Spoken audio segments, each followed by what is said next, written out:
Arnold, convinced the bar owner snitched on him, later shot and killed a man he mistook for the owner in an act of misplaced revenge. The investigation was full of dead ends and false leads. Police even briefly considered if the Unabomber, Ted Kaczynski, might be responsible since his first crimes were in the Chicago area, but he was eventually ruled out. The case was getting colder by the day. They knew how it was done, cyanide in capsules, but they had no idea who did it, or, more importantly, why. What could possibly be the motive for something so horrible?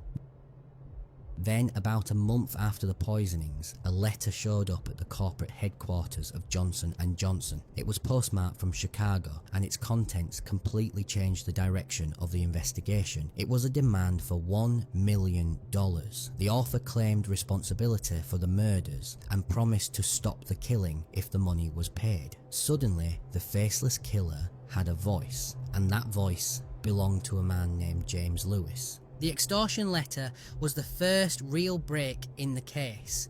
While it could have just been some sick opportunist, investigators believed it contained details about the crime that hadn't been released to the public, which gave it a chilling sense of authenticity. The demand was very specific. The $1 million was to be sent to the bank account of a travel agency that had gone out of business. This wasn't a random choice, and it became the first thread investigators could pull. The defunct travel agency had been owned by a man named Frederick Miller McCahey.